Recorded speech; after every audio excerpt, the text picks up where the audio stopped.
કે ચાલો હું રેકોર્ડિંગ કરી લઉં છું, બરાબર. હવે આવું રેકોર્ડિંગ લાઈવ રેકોર્ડિંગ કરેલ કોઈ સર મૂકે છે ખરા? પરીના આખો આપણો જે ક્લાસ હોય એનો વિડીયો ઉતારીને મૂકે છે ખરા કોઈ? કોણ કોણ મૂકે છે? કેમેસ્ટ્રી મૂકે છે આખો વિડીયો આ રીતે અહીંયા આગળ આપણું જે લાઈવ હોય એ જ રેકોર્ડિંગ કરે છે એવું છે કે એક્સ્ટ્રા કરે છે કશું? લાઈવ જ. Okay okay. આ તો કદાચ મે બી આમાં શું પ્રોબ્લેમ આવે છે ખબર નહીં પડતી. એટલે સાંજના મારા જે ક્લાસ ખરા ને JEE એની અંદર એ પ્રોબ્લેમ તો આવે છે, બરાબર. એ લોકોને પછી મેં વધારે સવાર વહેલા ગોઠવી દઉં છું, બરાબર. એટલે બપોર પછી પ્રોબ્લેમ આવે છે. તો બે પોસિબિલિટી બને. બપોર પછી કદાચ ટ્રાફિક વધી જતું હોય એના કારણે બ્લર થાય છે, કાં તો પછી હું રેકોર્ડિંગ કરું છું એને કારણે થાય છે. બે પ્રોબ્લેમ છે મને. મેં કમ્પ્લેન ઘણી કરી છે, હાઈએસ્ટ કમ્પ્લેન મારી છે ત્યાં આગળ, બરાબર. પણ ત્યાંથી તો અહીં બધા સિગ્નલ મને બતાવે છે. કોઈ પણ સિગ્નલ એવું નથી જે ના બતાવતું હોય, બરાબર. બધી લાઈન ઓકે જ છે. કઈ નહીં, આપણે જોઈએ છે આજે, બરાબર. નહીં તો પછી બધું 9 વાગ્યાનું જ ગોઠવવું પડશે. આપણે 9 થી 10 માં જો આપણે સક્સેસ જઈએ છે તો, બરાબર. ચલો આપણે કંઈક કયું અવકાશ યાત્રી વાળો એક દાખલો આપણે કરતા હતા, બરાબર. માથું દુખે ત્યાં સુધી આપણે આવ્યા હતા, બરાબર. બરાબર ને? માથું દુખે છે, બરાબર, દુખવું ને સંરચનાની તકલીફ, બરાબર. હવે જુઓ કે અવકાશ યાત્રી જયારે અવકાશયાનની અંદર હોય આ રીતે અવકાશયાન આવું ના હોય તો માની લો કે અવકાશયાન છે, બરાબર. અને એની અંદર અહીંયા આગળ અવકાશ યાત્રી છે, અવકાશ યાત્રી, બરાબર. તો જે અવકાશ યાત્રી છે એને અહીંયા આગળ આ જે અવકાશ યાત્રી, બરાબર, એને બ્લડ સર્ક્યુલેશન વ્યવસ્થિત નહીં મળે. કારણ કે અહીંયા આગળ તમને હવાની અંદર તમે વજન વિહીનતાનો અનુભવ કરશો. તમને આગળ ગુરુત્વાકર્ષણ બળ ઓછું અનુભવશો, લાગશે જ નહીં એવું કેવું તો ચાલે. તો સ્વાભાવિક વસ્તુ છે કે એમને મગજની અંદર જે લોહી જવું જોઈએ જેટલી ઝડપથી જવું જોઈએ એટલી ઝડપથી નહીં જઈ શકે. કારણ કે મેં તમને કીધું કે દબાણનો તફાવત રહેવાનો. ત્યાંનું દબાણ, અંદરનું દબાણ અને બહારનું દબાણમાં તફાવત છે. માટે અહીંયા આગળ એ લોકોને મગજની અંદર એટલું લોહી પહોંચશે નહીં. એટલે સંરચનાની અંદર એમને ફરક પડી શકે, બરાબર. તમારો લાસ્ટ જે ક્વેશ્ચન છે એની અંદર પણ તમે કહી શકો કે રુધિરનું ભ્રમણ યોગ્ય રીતે ન થવાથી, બરાબર, એ લોકો એની પર કંટ્રોલ નહીં મેળવી શકે, બરાબર. કયો દાખલો તો આપણો? હા, સંરચનાની તકલીફ થશે, બરાબર. પગમાં સોજા નહીં આવે, બાકી ચહેરા પર સોજો આવશે, માથું દુખવું અને સંરચનાની તકલીફ પડવી એ નોર્મલ વસ્તુ છે ત્યાં. હલો, સમજ પડી? Hello, okay. તો સ્વાભાવિક વસ્તુ છે કે તમે જો ભવિષ્યની અંદર જાઓ અવકાશની અંદર તો આ વસ્તુ તમારા માઇન્ડમાં લઈને ચાલજો કે માથું તો દુખે જ આપણને. કદાચ તમે આ મુસાફરી કરી હોય ને કોઈક વાર, પહેલી વાર જયારે કરશો ત્યારે, જયારે તમે એરોપ્લેન એની અંદર વિમાનની અંદર પહેલી વાર બેસો ને ત્યારે તમને માથું દુખશે, બરાબર. પહેલી વાર જયારે તમે ફર્સ્ટ ટાઈમ જયારે કરતા હશો ત્યારે, કારણ કે એનો અવાજ એટલો બધો ખતરનાક હોય છે જેથી કરીને આપણને કાનની અંદર તમડા સંભળાયા કરે. એટલે કદાચ જો વિમાનની તમે મુસાફરી કરતા હોય તો તમે એક કામ કરજો, તમારા કાનની અંદર રૂ કેવું કશું નાખી દો, બરાબર. ક્લિયર? અને ઊંડો શ્વાસ લોજો. ઊંડો શ્વાસ લો તો આ બે વસ્તુ કરશો તમને અવાજ બહુ ઓછો સંભળાશે, બરાબર. નહીં તો તમને તમડા લાગ્યા જ કરશે. ચલો એના પછી હવે દાખલા નંબર 10 જોઈએ. હા, બીજું કે બધું એક સાથે સ્વાધ્યાય ના ગઈ જેટલા દાખલા તમારી જોડે આવે છે, દાખલા તરીકે 1 થી ત્રીજો દાખલો કેન્સલ હતો, 1 થી 9 તમારી જોડે છે, તો 1 થી 9 પણ મને ગણીને મોકલાવો તમે, બરાબર. હલો, હા. તો બસ એ રીતે થોડા થોડા બી તમે કરો. કારણ કે એક વસ્તુ મેં થોડુંક એવું માર્કિંગ કર્યું કે જો લગભગ આપણી જો દાખલા આવે છે લગભગ 21 દાખલા આવે, 21 દાખલામાંથી કદાચ 2 દાખલા કપાયા તો 19 દાખલા એક સાથે તમે કરવા જશો તો બહુ તકલીફ પડશે. એના કરતા જેટલું ચાલે છે એટલું તમે મને કરીને મોકલી દો, બરાબર. માનસી, હિરલ, પ્રિયાંશી, ખબર પડી? ઓકે, ચલો તો પછી હવે આગળ જઈએ. નીચેના બે પ્રશ્નોમાં આપેલા ઉત્તરોનો સાચી પસંદગી કરો. નિયમિત દળ ધરાવતા એક અર્ધ ગોળાકાર કવચના કેન્દ્ર પર ગુરુત્વ તીવ્રતાની દિશા દર્શાવતું તીર એ સાચું છે, બી સાચું છે, સી સાચું છે કે 0 સાચું છે, બરાબર. એક પણ નહીં, એનો મતલબ કે 0. એ બી સી ડી હશે અહીંયા આગળ. એ બી સી અને પ્રિન્ટિંગ મિસ્ટેક હશે, જોઈ લઈએ આપણે. એ બી સી અને એ બી સી ઓ લખેલું છે, એટલે હવે શું એનું મીનિંગ કાઢવું એ ખબર નહીં પડે. ચલો, ઓકે. હવે આપણે એકચ્યુઅલ ડાયરેક્શન કઈ છે આપણે શોધવી છે. તો ચલો અહીંયા આગળ ધ્યાન આપો. કવચ એટલે ખબર પડે, કવચ કોને કહીશું? કવચ, ગોળાકાર કવચનો મીનિંગ શું થયો? ઉદાહરણ તરીકે શું આપી શકાય? બોલો, ઉદાહરણ કોનું અપાય ગોળાકાર કવચનું?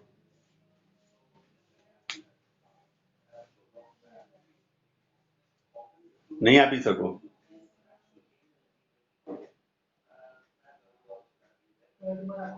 બોલો, ગોળાકાર કવચ કોને કહીશું?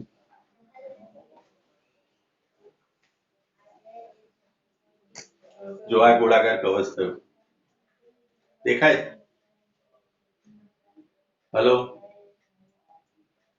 દેખાયું? કવચ છે, બરાબર. હવે તમને શું કીધું છે? ગોળાકાર કવચનો અડધો ભાગ તમે કાપી લીધો, બરાબર. આ લાડુ નથી હો, આ દડો છે, વચ્ચેનો ભાગ એના હવા છે, આ ઉપર ખાલી કવર એકલું જ છે, આ કવર છે, રેપર જેવું જ છે, બરાબર. વચ્ચેનો ભાગ એનો ખાલી છે, બરાબર. પૃથ્વી જેવું નથી આ, બરાબર. ચલો, હવે એનો મતલબ કે આ રીતનું કવચ છે. માની લો કે આખું કવચ આપણે માની લઈએ, આ કવચ 3 ડાયમેન્શનમાં છે. હવે સપોઝ માની લો કે અહીંયા આગળ એક કણ હું લખું છું જેનું દળ m છે, બરાબર. તો m પર લાગતું કુલ બળ કેટલું થાય?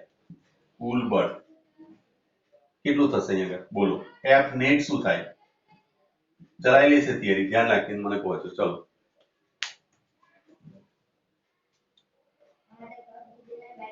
અથવા ખબર ના પડે તો એક બીજું સૂત્ર, હા, શૂન્ય થશે, બરાબર. આની પર લાગતું પરિણામી બળ શૂન્ય થશે. આ બાજુનું દળ છે, આની પર બળ લગાડશે એટલું દળ આ બાજુથી એક લાગશે, બરાબર. તો સ્વાભાવિક વસ્તુ છે કે આ બધાની અસર, પરિણામી અસર તમે લખવા જશો, આમ બળ લાગશે બધાય.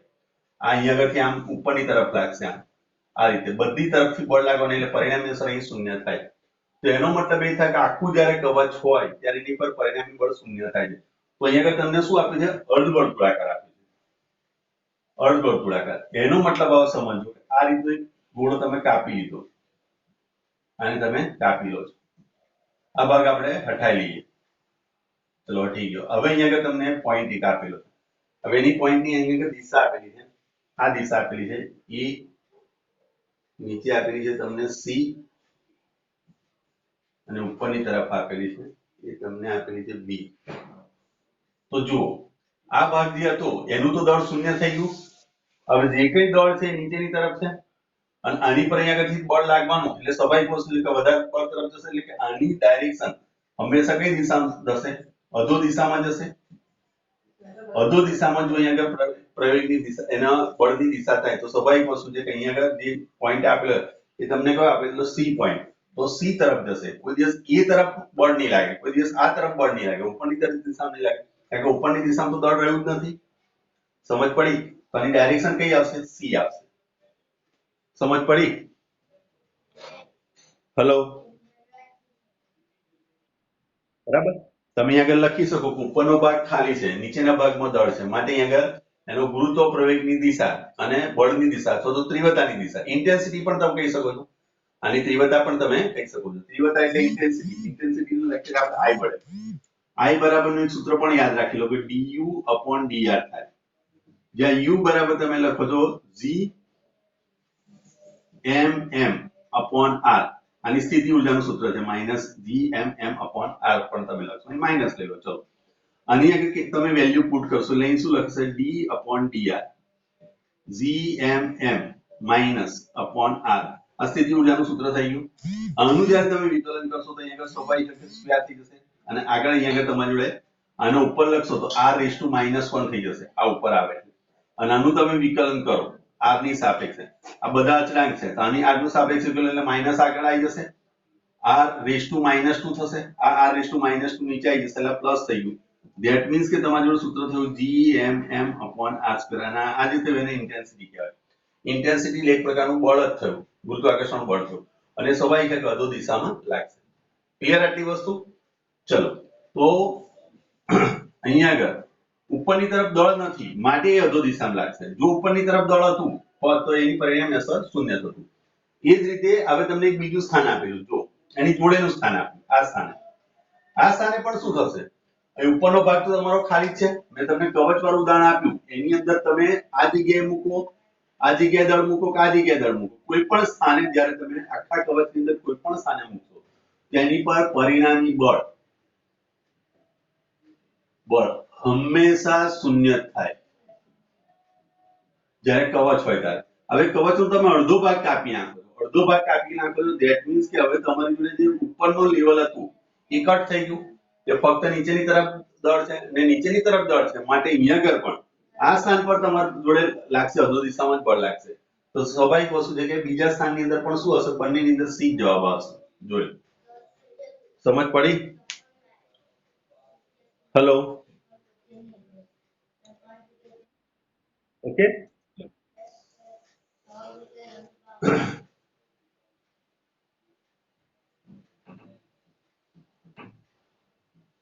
તમારી પાસે દળ હશે આજુબાજુ તો ઉપરથી તમને બળ લગાડશે.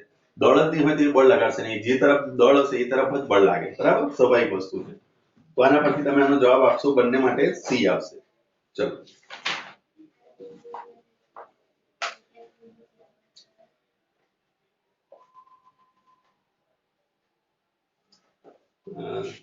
દસમો અને 11મો. બરાબર, ચલો 11મા ની અંદર પણ તમે શું લખશો? જવાબ સી આવશે. બરાબર, A B C D ઈ આવશે. 11મા ની અંદર એમણે ઈ આપેલું. જુઓ 11મા ની અંદર છે ને એનો એરો જે આપેલો છે 11મો દાખલો જુઓ, એમાં જે અર્ધવર્તુળાકાર બતાવ્યું છે એમાં બંને માટે મેં સી જવાબ એવું બોલ્યો પણ મને સી દેખાયું એટલે અહીંયા આગળ એમણે જે નામ આપેલું છે પી બિંદુ. બરાબર, આ દિશામાં અહીંયા આગળ એને પી બિંદુ લીધું અને અહીં જી, અહીં એફ, અહીંયા આગળ આપ્યું ઈ અને અહીંયા આગળ આપેલું છે તમને ડી. તો આ સ્થાન પર જ્યારે હશે તો આ દિશામાં બળ નહીં લાગે, આ દિશામાં બળ નહીં લાગે, આ દિશામાં પણ બળ નહીં લાગે, ઉપરની દિશામાં પણ નહીં લાગે. લાગશે બળ કઈ દિશામાં? તો અધો દિશામાં લાગશે. માટે તમારો જવાબ આવશે એમાં ઈ. ઓકે, હું સી બોલ્યો તો પણ સુધારી દોજો. બરાબર, કારણ કે મને પછી જોયું મેં બંને સી નથી, એક ઈ છે અને બીજો સી છે. બરાબર, ચલો જઈએ આગળ. ઓકે,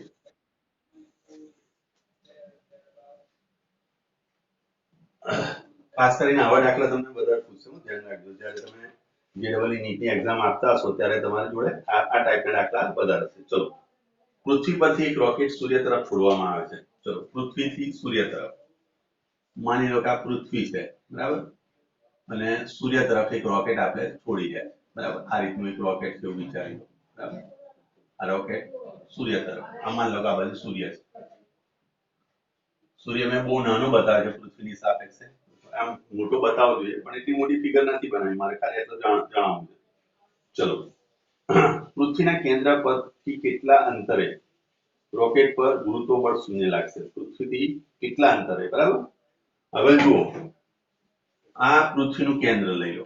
બરાબર, ઓ, અને આ સૂર્યનું કેન્દ્ર ઓ ડેશ. બરાબર, આ બે વચ્ચેનું અંતર તમને યાદ હશે 1 AU છે. યાદ છે ને?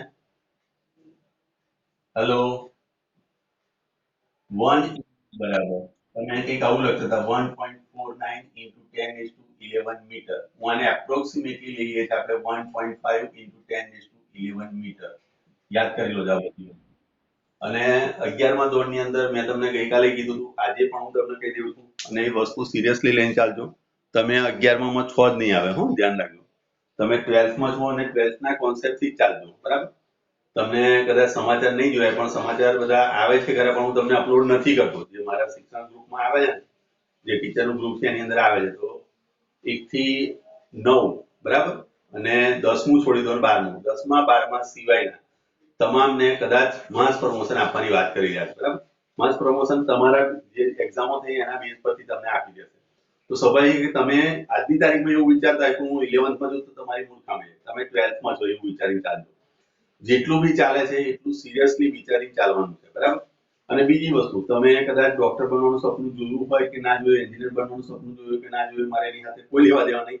તમે સાયન્સમાં છો તો એક એવો ગોલ લઈને ચાલતા હશો કે ભાઈ મારે કંઈક જીવનમાં કરવું છે.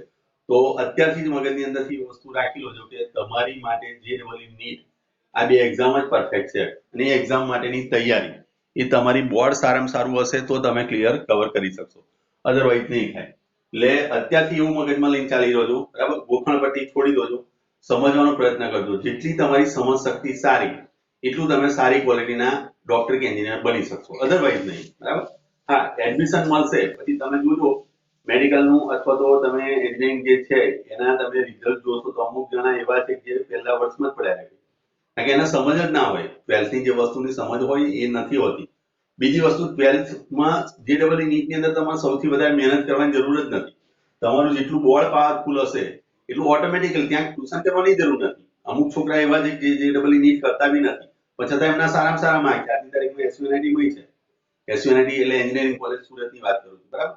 અમુક છોકરા એવા છે જેણે કોઈ દિવસ JEE નીટ તો કર્યું જ નતું, છતાંય એને MBBS માં એડમિશન મળ્યું. તો એવું પણ છે. તો એનું રીઝન શું છે કે એનું બોર્ડ પાવરફુલ છે. તો બોર્ડ તમારું પાવરફુલ બનાવો. અત્યારથી તમે એવું જ વિચારીને ચાલો કે મારે 12th ની હું તૈયારી કરું છું. 11th ની વસ્તુ ભૂલી જજો. 11th છે એવું વિચારશો જ નહીં. તમે સીધા 12માં છો ને તમે તૈયારી કરો.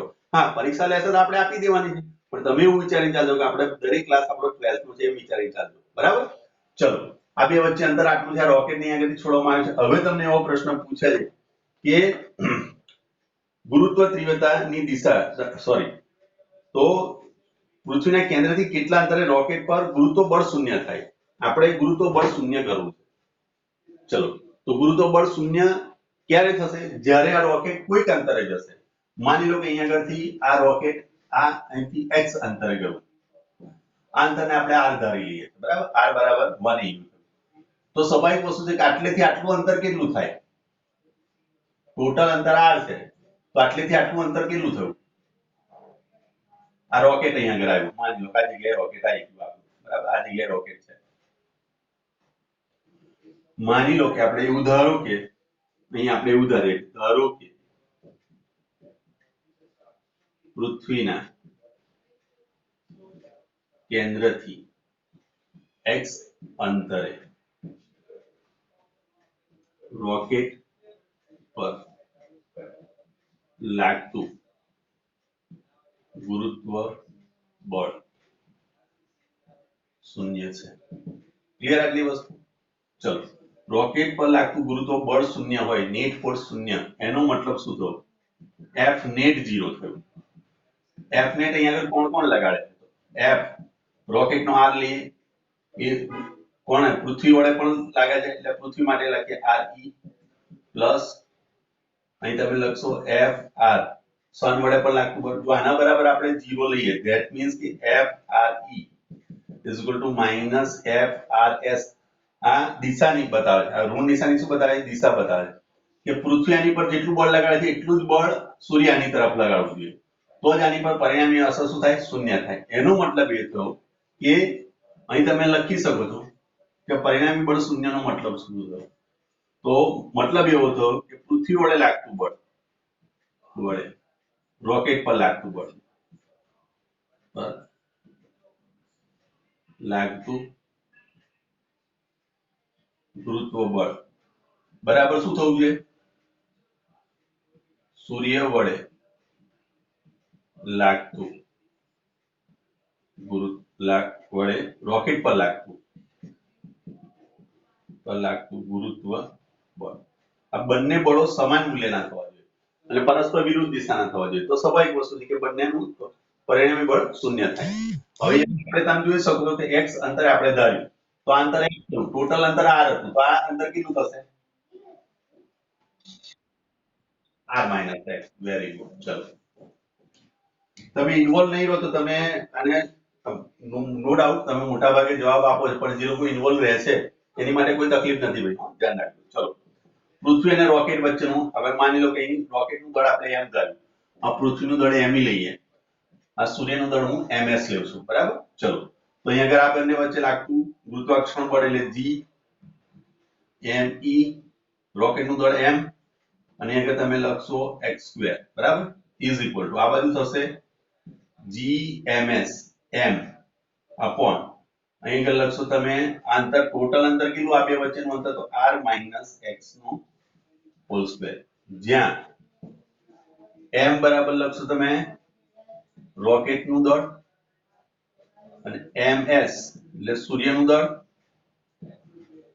me એટલે પૃથ્વીનું દળ.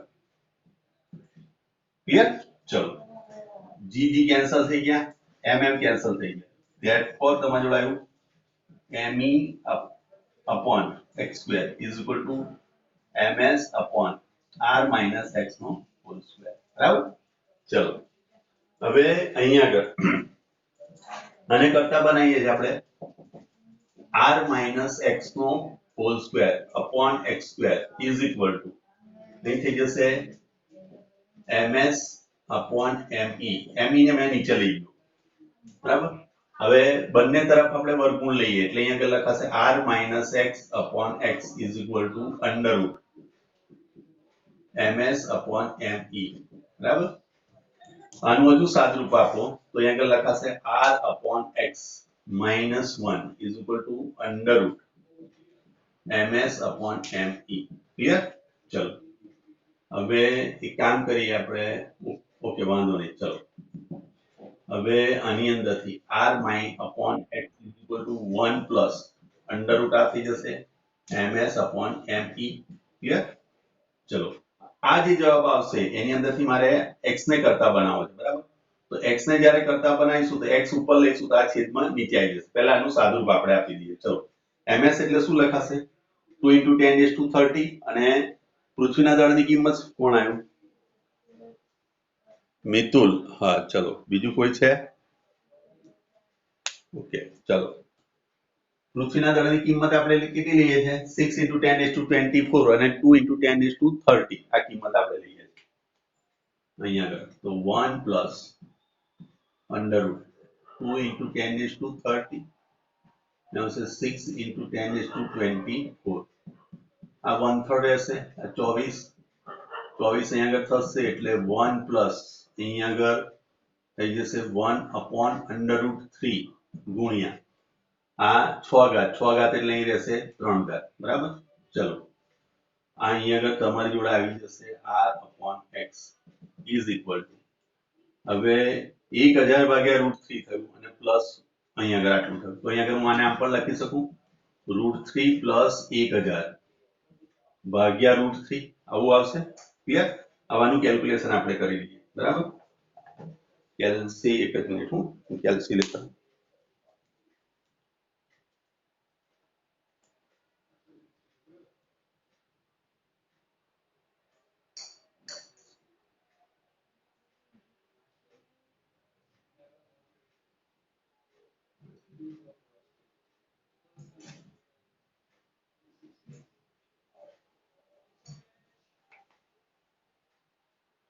ચલો હવે રૂટ 3 એટલે 3 નું રૂટ કાઢી લો.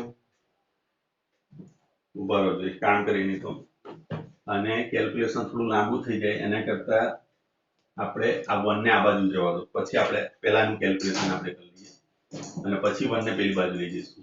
ચલો આનું કેલ્ક્યુલેશન કરીશું એટલે 2 * 10⁻30 ભાગ્યા 6 * 10⁻24 આ 24 ઉપર જશે એટલે અહીં રહેશે 6 ઘાત 6 ઘાત નું રૂટ કાઢશો એટલે 1000 બહાર નીકળી જશે અને ભાગ્યા અહીંથી જશે રૂટ 3 1000 ભાગ્યા રૂટ 3 ડાયરેક્ટ કરીએ આપણે 1000 ભાગ્યા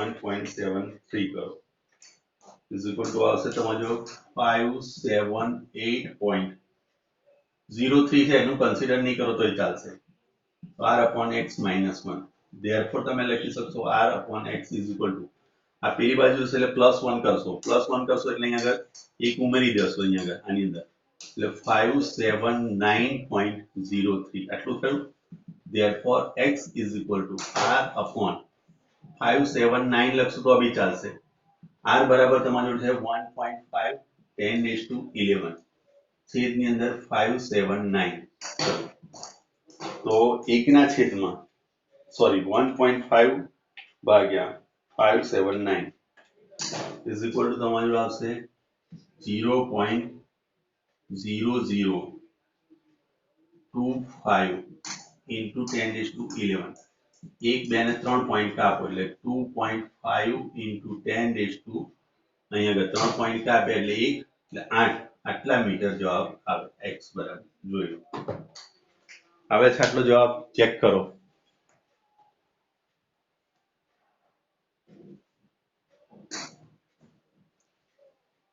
બોલો.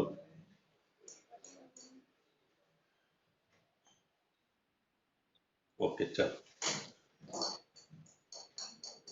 જઈને આગળ આપણે શરૂઆતમાં x અંતર અહીં ધારી લીધું હતું r - x થશે. હું ધ્યાન રાખજો ટોટલ અંતર ડાયરેક્ટ કિંમત ના મૂકશો, કિંમત છેલ્લે જ મૂકજો. બરાબર, આ છેલ્લે તમારી કિંમત જે કરીને r ની કિંમત એ છેલ્લે જ મૂકવાની. ઓકે, ચલો. આવા જ દાખલા તમારી જોડે આવશે જ્યારે તમે વિદ્યુતભાર ભણશો ત્યારે. વિદ્યુતભારમાં આવું જ વસ્તુ હશે. બે વિદ્યુતભાર આની જગ્યાએ વિદ્યુતભાર મૂકેલા છે. બરાબર, વાસ્તવિક રીતે જોવા જઈએ તો આ રુથરફોર્ડનું મોડેલ છે. બરાબર, રુથરફોર્ડે આવું સ્વીકારેલું છે. બરાબર, આગળ જતા હું તમને ચલાવીશ કે રુથરફોર્ડે આપણને શું આપેલું છે. બરાબર, નો ડાઉટ જે કંઈ મોડેલ જે છે વિશ્વનું સૌથી મોટું મોડેલ અને વિશ્વનું જે સૌથી નાનું મોડેલ, આ બંને વચ્ચે સમમિતિ છે. અને સમમિતિ શા માટે છે એ હજુ સુધી આપણે શોધી શક્યા નથી. આ થોડી ઘણી અંદર છે વસ્તુ એવી કે જે આપણી સમજની બહાર છે અને હજુ પણ આપણે સમજી નહીં શક્યા. ઘણા બધા અત્યારે સંશોધન ચાલી રહ્યા છે. એ સંશોધન જેમ જેમ આગળ વધશે તેમ તેમ અભ્યાસની અંદર મોડિફિકેશન આવશે. જે રીતે આપણે નોકિયાનો મોબાઈલ નવો લીધો પછી વર્ષ પછી એક બીજો મોબાઈલ આવી જાય છે. યાદ છે ને તમને? તમને કોઈ મોબાઈલ એવો સ્ટાન્ડર્ડ નહીં મળે કે ભાઈ આ મોબાઈલ થી હવે પછીનું કોઈ લેટેસ્ટ મોડેલ આવવાનું નથી. બરાબર, ચલો એના પછી જુઓ તમે સૂર્યનું વજન કેવી રીતે કરશો, એટલે કે દળનો અંદાજ કેવી રીતે મેળવશો. સૂર્યને ફરતે પૃથ્વીની કક્ષાની સરેરાશ ત્રિજ્યા તમને આપી છે 1.5 × 10⁸ કિલોમીટર. બરાબર, ચલો તમને આ રીતનો પ્રશ્ન આપેલો છે. બરાબર, આ સૂર્ય છે અને એનાથી પૃથ્વી અહીંયા આમ વિચારો, આ પૃથ્વી છે. થોડીક મોટી બતાવો તમને દેખાય છે. આ માર્ગે ભ્રમણ કરે છે.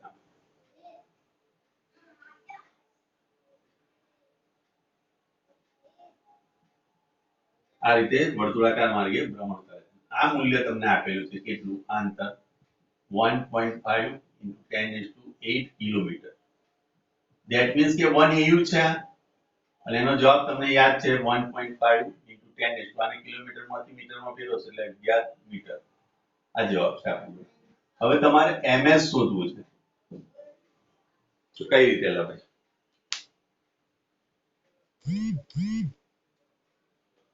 બોલો.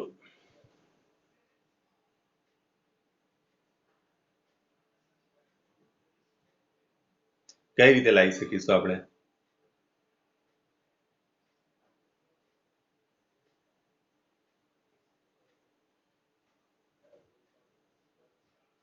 મારે સૂર્યનું દળ શોધવું છે તો કઈ રીતે લવાય?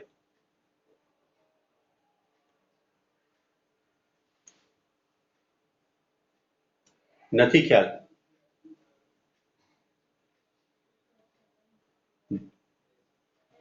હા કે ના જવાબ તો આપો. ચલો, અહીં પૃથ્વી સૂર્યની આસપાસ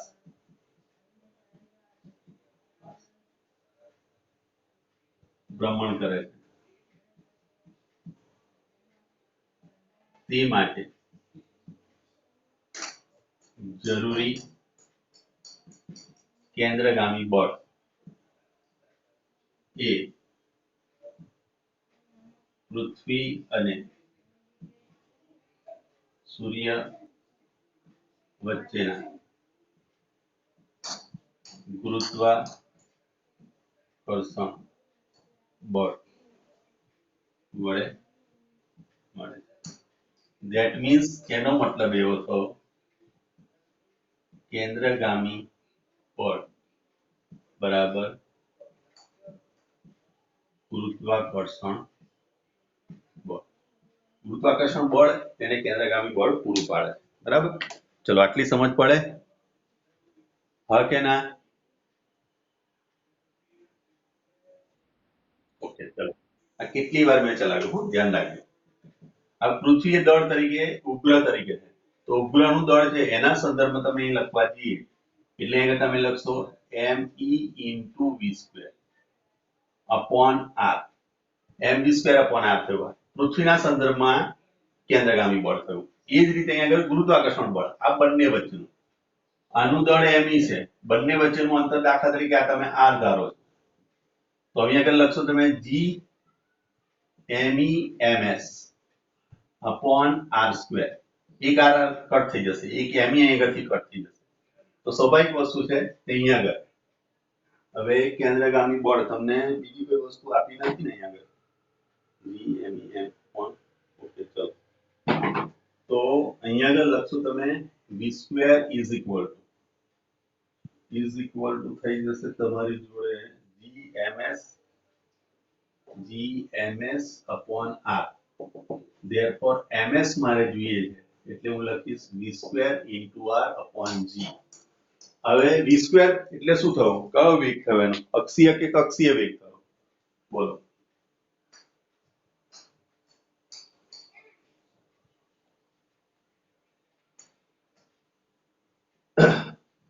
બોલો અક્ષીય વેગ કે કક્ષીય વેગ લેવાય અહીંયા આગળ ms GMS upon R બરાબર ms તમે કરતા બનાવો કે R ચલો શું કરીશું હવે v બરાબર આપણી જોડે સૂત્ર શું છે v is equal to આ તમારો કક્ષાનો વેગ છે કક્ષીય વેગ ને અક્ષીય વેગ બે સમજાયેલા યાદ કરો તો લખાય 2 pi r upon t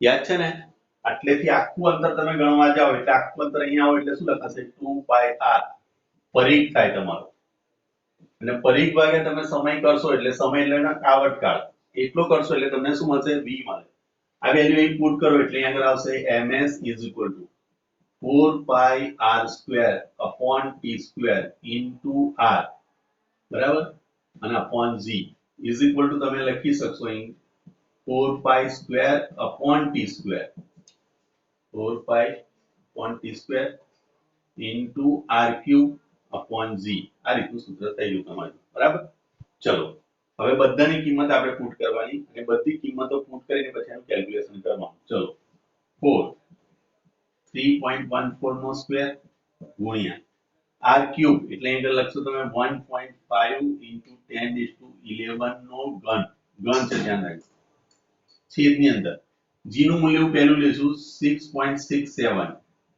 10⁻11 હવે જો આવર્તકાળ એ આવર્તકાળ કોનો છે પૃથ્વીનો આવર્તકાળ સૂર્યની આસપાસ તો અહીંયા આગળથી અહીંયા આગળ જવા માટે અહીંયા આગળથી આખું ચક્ર પૂર્ણ કરવા માટે લાગતો સમય કેટલો થવાનો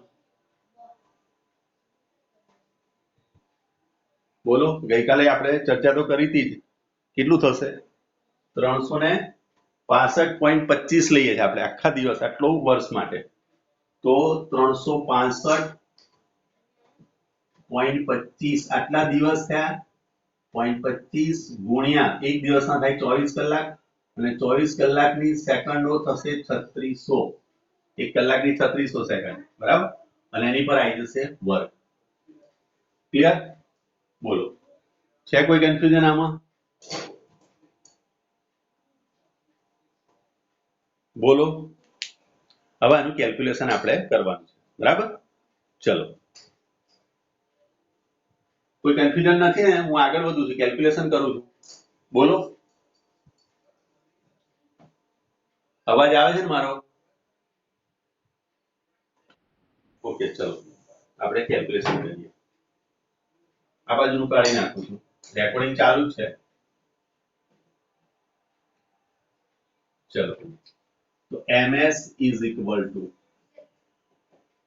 4 3.14 નો સ્ક્વેર કરશો એટલે 9 સમથિંગ આવશે 3.14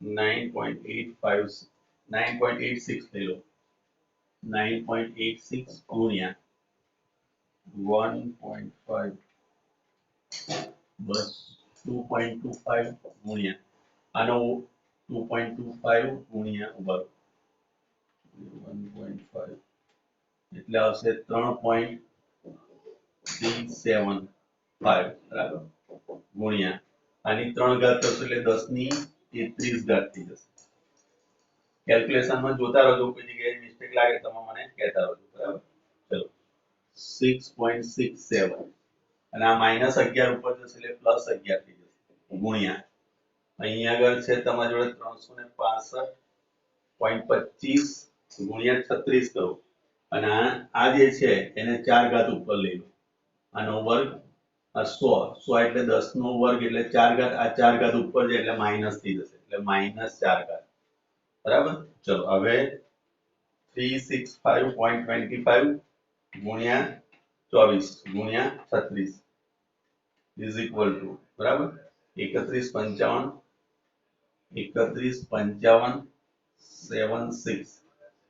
ગુણ્યા 315576 ઇઝ ઇક્વલ ટુ તમારી જોડે ઘણી લાંબી કિંમત આવે છે 1 2 3 4 5 6 7 8 9 10 એટલે 9.98 into 10 is to 10